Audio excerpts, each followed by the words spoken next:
soit rendu à Dieu parce que ces corps et ces sangs n'hériteront pas les royaumes des cieux. Lors de l'enlèvement, nous n'irons pas avec ces corps parce qu'il n'y restera point pierre sur pierre, ça sera détruit. Quel est le corps qui va partir? C'est le corps incorruptible. La Bible dit, lorsque ce corps corruptible sera revêtu de l'incorruptibilité, lorsque ce corps mortel sera revêtu de l'immortalité, enfin viendra la fin. Gloire soit rendue à Dieu. La fin arrive, mais pas avec ce corps, avec un corps glorifié, avec un corps immortel. Ce corps ne restera pas intact. C'est ce que le Seigneur voulait dire là-bas, très prophétique. Tu peux t'enorgueillir, je m'habille bien, je me lave bien, je me parfume bien, mais ce corps, vanité de vanité, ça va te décevoir, ça sera détruit. Alléluia. Ça sera détruit. Ce que tu dois faire, tu dois préparer l'homme intérieur. L'homme qui sera transformé et sera enlevé, qui va rencontrer le Seigneur des Seigneurs et le Roi des Rois. Ce corps n'héritera pas le royaume des cieux. Que Dieu vous bénisse. Avant le son de la trompette alors, avant le son de la trompette, il y a des événements qui vont se passer. Avant le son de la trompette. Il y a les événements qui vont se passer après le son de la trompette. C'est-à-dire pendant la tribulation. Il y a toujours une confusion. Mais au verset 24, vous allez comprendre qu'au chapitre 24, Jésus a donné tous ces points-là. D'avant l'enlèvement, ainsi que d'après l'enlèvement. Il a donné tous ces points-là. Il faut maintenant lire attentivement pour avoir l'esprit de discernement en train de dire, de classer les événements. Ça sera avant l'enlèvement et ça sera après les événements. Ce ne sont pas tous les événements que nous retrouvons au chapitre 24 qui vont se passer avant l'enlèvement. Non, il y a d'autres événements qui ne concernent que le temps de la tribulation. Prenons par exemple le verset 11. Prenons le verset 11. Je vous épargne à la lecture de tous les chapitres. Prenons seulement le verset 11. Prenons d'abord le verset 11. La Bible dit, plusieurs faux prophètes s'élèveront et ils séduiront beaucoup de gens. Plusieurs faux prophètes. Pendant la tribulation, il n'y aura pas de prophètes. Les prophètes vont s'élever maintenant, avant l'enlèvement de l'église. Et nous les voyons aujourd'hui. Qu'est-ce qu'on ne voit pas dans ce monde? Faux prophètes qui viennent séduire le monde, qui viennent séduire les élus, qui viennent séduire les enfants de Dieu, avec n'importe quoi, avec des prophéties bidons, avec des prophéties sans soubassement. Faites attention. Le temps est dur, le temps est compliqué. Plusieurs prophètes, faux prophètes, s'élèveront. Ils sont en train de s'élever. Ils vont entrer même dans les temples et s'autoproclamer Christ, Seigneur. Ce sont des faux prophètes. Alléluia. Qu'ils soient dans l'abomination au nom de Jésus. La parole de Dieu reste unique. Prenons encore un autre verset. Prenons le verset 9, par exemple. Le verset 9, la Bible dit, alors on vous livrera au tourment et l'on vous fera mourir. Et vous serez haïs de toutes les nations à cause de mon nom. Ça, ce n'est pas avant l'enlèvement. Attention maintenant. Ça sera pendant la tribulation. Écoutez, alors on vous livrera au tourment. Ce n'est pas avant l'enlèvement. Ce n'est pas avant l'enlèvement. Ne vous troublez pas. Et l'on vous fera mourir. Ce n'est pas maintenant qu'on va dire tu pries. Comme tu pries, on va te tuer. Ça ne va pas venir maintenant, c'est après l'enlèvement. Que Dieu vous bénisse. La Bible dit, et vous serez haïs de toutes les nations à cause de mon nom. Ce sont les élus qui seront haïs. Ça sera pendant la tribulation. Toutes les nations vont haïr les élus de Dieu. Parce qu'ils sont en train de prêcher la parole pendant la tribulation. Nous ne voulons pas de vous. Vous nous avez amené des catastrophes, des crashs, des accidents. Nous ne voulons pas de vous. Nous avons besoin de l'Antichrist. Nous avons besoin de l'Antichrist. Ils vont chercher que l'Antichrist puisse amener la paix. Que Dieu vous bénisse. Ils vont chercher que l'Antichrist arrive. Prenons même le verset 23.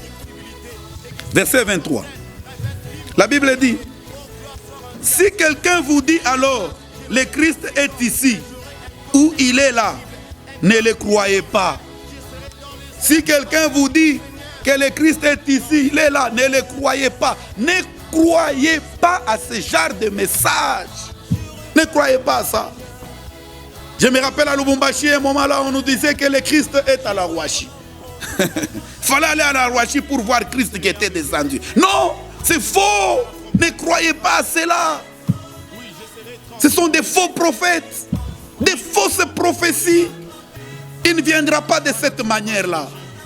La Bible dit, quand les gens les regardaient en train de partir, on leur demandait, qui est-ce que vous regardez? Pourquoi vous êtes ici? Nous regardons le Christ qui est en train de partir. Et la Bible dit, on leur a dit, de la même façon que vous le voyez partir, c'est de la même façon qu'il va rentrer. Donc il ne va pas rentrer à la Katouba, à la Rouachi, mais il va rentrer dans les airs. Nous les verrons dans les airs. Acclamez bien là où vous êtes, nous allons les voir dans les airs. Nous allons les voir dans les airs. Alors, ça va se passer avant l'enlèvement de l'église. On commencera à dire, le Christ est ici, le Christ est là-bas. Mais ça ne sera pas le Christ démoniaque, satanique. Le Christ reviendra dans les airs. Nous les verrons. Donc, il faut bien lire chapitre 24. Il y a les événements d'avant et après l'enlèvement.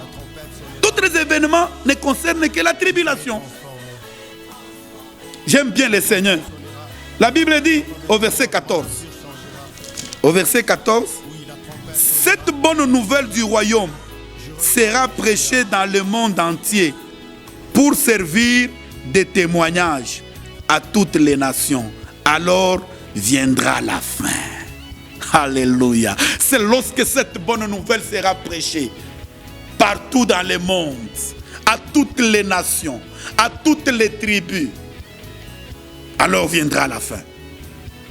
Est-ce que toi là, tu as déjà prêché combien de gens? Tu as déjà amené à Christ combien de gens? Et tu parles de la fin? Non. Ne parle pas encore de la fin. Parce que tu as encore un devoir.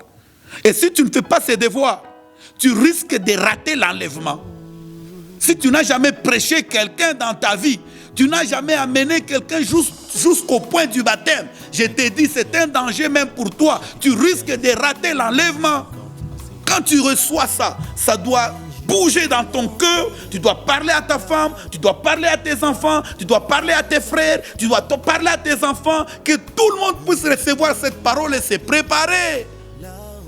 Et cette bonne nouvelle sera prêchée partout. Ainsi la fin viendra. Si tu as déjà fait ce travail, tu es le bienheureux. Tu as déjà amené quelqu'un au baptême. Tu as déjà amené quelqu'un à la réception du Saint-Esprit. Que le Seigneur te bénisse. C'est ça l'évangile du royaume. C'est ça le message du royaume. D'amener les gens à la repentance, au baptême au nom de Jésus et à la réception du Saint-Esprit. Ainsi on marchera. Nous marcherons dans la sanctification pour attendre le son de la trompette.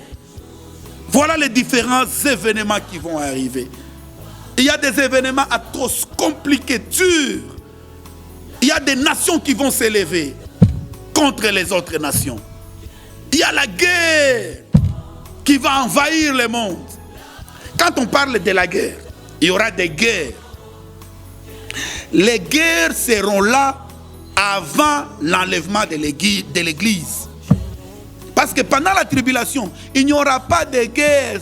Il n'y a que l'Antichrist seul qui va régner. Il va amener son économie. Il va amener son style de diriger le monde. Lui-même va diriger le monde. Il n'y aura pas de guerre. Quand on parle de guerre ici, c'est avant l'enlèvement de l'église. Les nations vont s'élever contre les autres.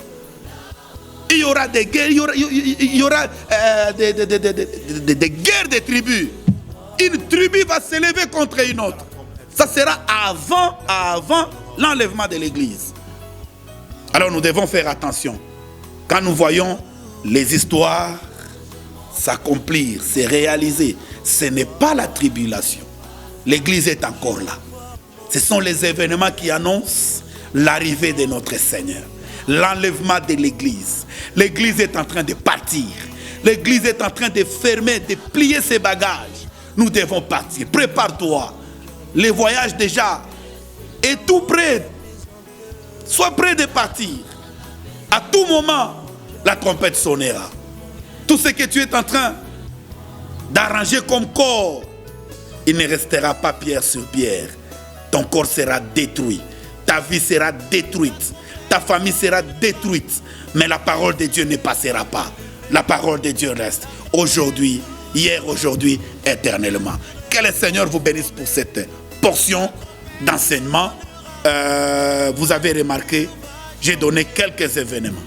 Je ne vais pas vous donner un enseignement de 40-50 minutes, mais que le Seigneur vous bénisse. Prochainement, n'allons pas nous fatiguer. Nous allons persévérer prochainement. Nous allons parler maintenant de la grande tribulation. J'ai toujours eu un peu de réserve quand je parle de la grande tribulation. Ça ne concerne pas l'Église, mais ça sera à titre d'information. Ce sera juste une information. Nous n'allons pas vivre ça. Mais Dieu nous a fait grâce de connaître ce qui va se passer pendant la tribulation. Gloire soit rendue à Dieu pour tout celui qui se prépare à l'enlèvement. Nous allons nous préparer tous à l'enlèvement, pas à la tribulation. La tribulation n'est pas notre vie. Ce ne sera pas notre portion, mais nous serons enlevés. Que le Seigneur vous bénisse, que le Seigneur vous garde, que le Seigneur vous soutienne. Soyez forts au nom de Jésus. Amen.